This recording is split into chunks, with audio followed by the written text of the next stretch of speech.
And of course, hundreds of students and staff were evacuated and some classes were dismissed early. And what took place was bomb threats in southeastern primary schools today. You have a TTUTA president, Martin Lumpkin, said that the association was told all schools in the district had received a bomb threat through their official Ministry of Education email addresses. Joining us is Mr. Martin Lumpkin, who is no stranger to the Observer. Pleasant good evening to you, sir. Good evening, Mikee K. Good evening. You work hard, and I don't envy your job, Mr. Martin. Look, I tell you that right now, and you do it not only to the best of your ability, but as humble as well. And I know it can't be easy. What unfolded today? Please share with the viewers, the public. So around 11 a.m. this morning, tutor officers were made aware of the emails that were sent to the primary schools in the southeastern district via their official Ministry of Education email. We looked at the time and it was around 8:30. However, there were some schools that did not open the emails immediately. But upon reading the emails, it would have sent shock and fear to many of our principals and teachers, as well as students, when they would have witnessed this email. They reached out, well, let me say firstly, they would have followed the protocols that were established by the Ministry of Education. So they made the necessary telephone calls to the Trinidad and Tobago Police Service, TTPS, and the Fire Service. They would have informed their line supervisors, and they would have enacted the evacuation drill and would have assembled at the muster point. Now, this is not the first incident of bomb threat. As you can recall, sometime last year we had it throughout the length and breadth of Trinidad and Tobago. Right. And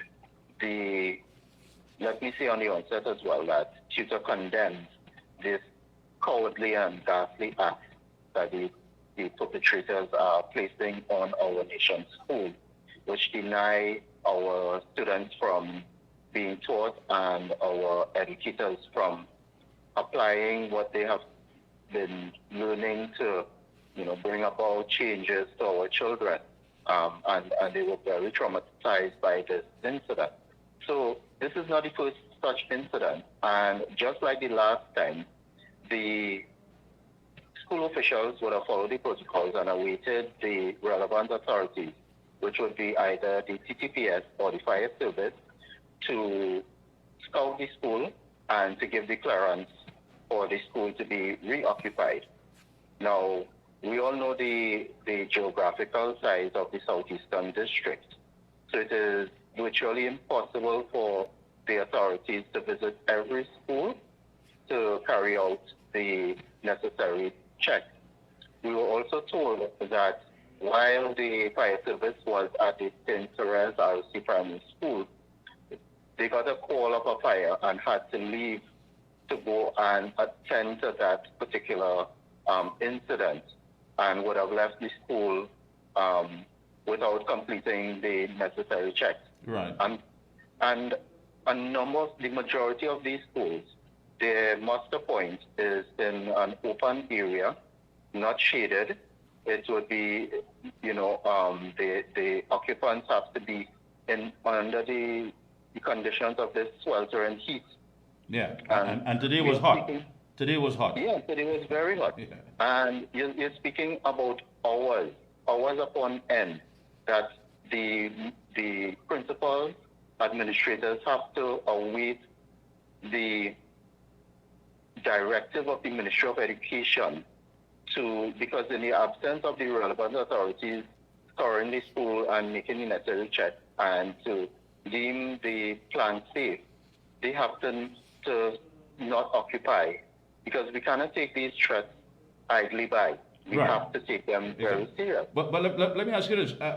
What's interesting, you said that, as far as giving the principals the discretion to make a decision in the interest of the children and staff, because they have the authority to make decisions that affect the health and safety of the compound's occupants. But yet still the ministry was just simply saying, you have to wait until we get instructions. These individuals who are making these decisions in the ivory tower were not out there in the sweltering heat, you know. They weren't out there with these children. Some became, of course, restless, their children, and that's a bit unfair. Yes, it is. And we are saying that this is not the first incident, and we are seeing creeping very slowly the Ministry of Education attempting to circumvent the authority of the principal. We point out to the public and to the Ministry of Education under Section 27 of the Education Act, which spells out the authority of the principal. One of the first duties of the principal is the safety of the occupants of the school's compound. And given that authority, the principal is also given the initiative and the authority to use their discretion when it comes to health and safety issues, this being one such. And so, to have persons, to me, it's inhumane. TTUTA officials reached out to Ministry of Education officials, and we did not get an immediate response. When we contacted one particular official, they said that the other officials of the Ministry of Education were in meetings. So you could imagine your meetings are more important than our children and our members having a safe environment and not having to endure such heat.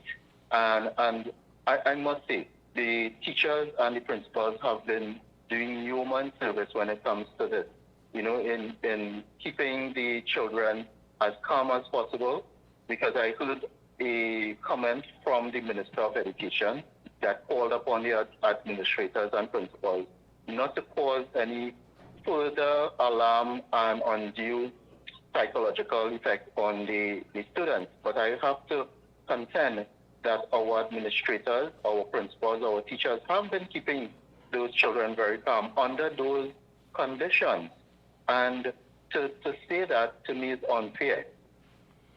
It has to be. And again, but why is it that the Education Ministry would not give that responsibility to the principals to make a decision when in fact that, they are there. I mean, they're basically on spot. They understand what's taking place. I mean, and again, if these things have played out time and time again, why hasn't the whole process, as far as the procedure dealing with it, has not been changed to make it easier? We are very flabbergasted by this whole thing. And again, I'm saying there seems to be this creeping, I wouldn't say dictatorship, but it looks like that, whereby the Ministry of Education is looking to micromanage the schools. On the other hand, you are quick to tell the principals that school-based management is the way we are going. But school-based management is about the schools having the authority to make decisions at the point of contact and to have that authority to run the schools. Yes, there are policies of the Ministry of Education, and I don't believe that any principal will flout the regulations knowingly. There may be mistakes and time and again, but you cannot be punishing the entire school system and principals because you feel that there are some errant principals. But we are seeing it more and more that the Ministry of Education is looking to micromanage the schools, and everything has to come, every decision has to be made at the top. Sometimes where you have critical decisions have to be made in real time, you have to send a message to the officials and wait to respond. During that small period, you can imagine what can happen, what injuries can be occurred, or some detrimental incident may take place. So you're telling us, Mr. Lumpkin, that let's give a scenario here. Let's say 11:30 in the morning, some pipe main may have burst. That's going to affect as far as hygiene because you have to flush toilets, you need water, and what have you. You have to then communicate with the ministry rather than to make the decision that, listen, these children cannot stay here, there's no water on the compound, we can't flush toilets, we simply can't do anything, and you have to wait for that reply as well?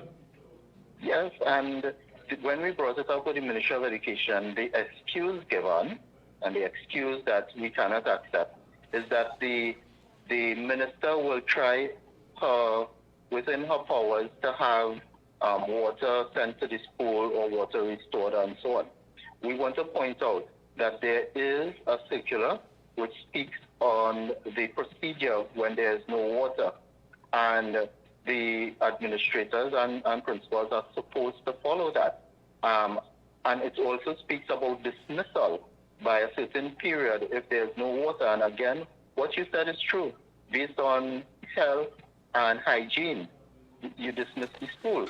But you still have to get permission from the relevant authorities to dismiss the school, where the circular speaks about dismissal of school. So again, that we are pointing out, it gives a clear example of the Ministry of Education and the officials in the Ministry of Education trying to micromanage. And this is a PR thing as well too, Mikey. You don't want to have in the public domain and the public appearance that schools are being shut. So at any cost, you try to attempt to have schools remain open. And that can be detrimental, because I'm saying this as well. If something should happen to someone on that plant, officials, the functionaries of the Ministry of Education will wipe their hands clean, and it is the principals that will have to face whatever action.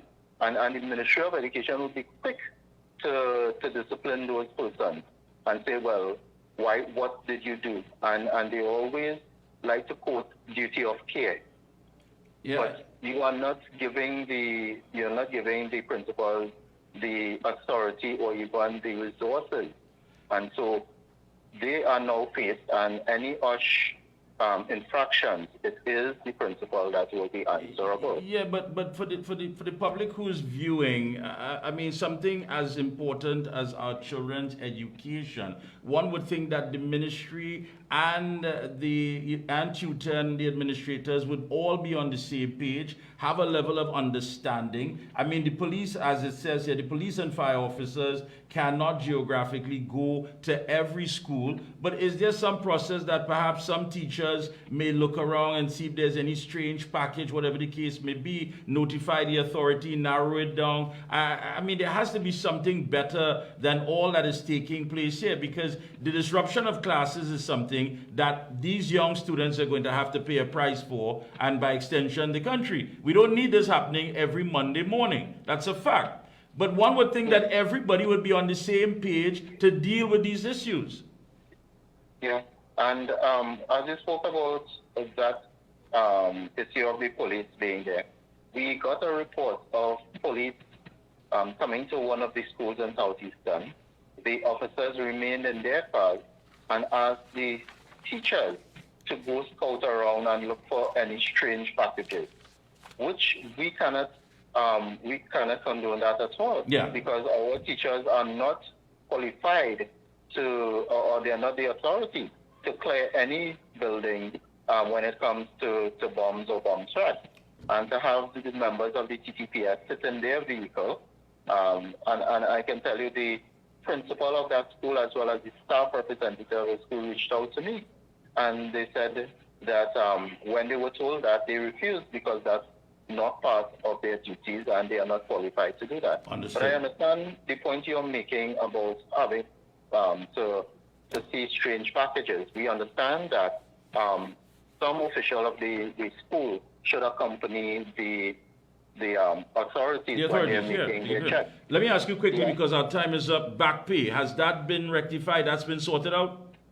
For the most part, we have gotten reports of one or two individuals, and that has to do with mix-up in the bank account. There are still some persons with HR issues that have to be sorted out before they get their back pay. But for the most part, the majority of our members and the members of the teaching service have gotten The definitely issue now is the retirees. Oh, okay. There are retirees and those persons on leave who have not gotten theirs, and they're looking at the ministry has promised by the end of March, so we monitor it. So you monitor and see what happens. I want to thank you so much for joining us this evening. Again, you need to. This process has to be better, and everyone needs to be on the same page. And we're hearing so much violations of so many acts taking place now, where people are just coming in with a big stick and not communicating with those who are the stakeholders. Very unfortunate. Martin, thank you so much, and all the best to you. Keep up the good work. We'll be checking in with you periodically. Same to you. Keep up your good work as well tonight. Thank you so much.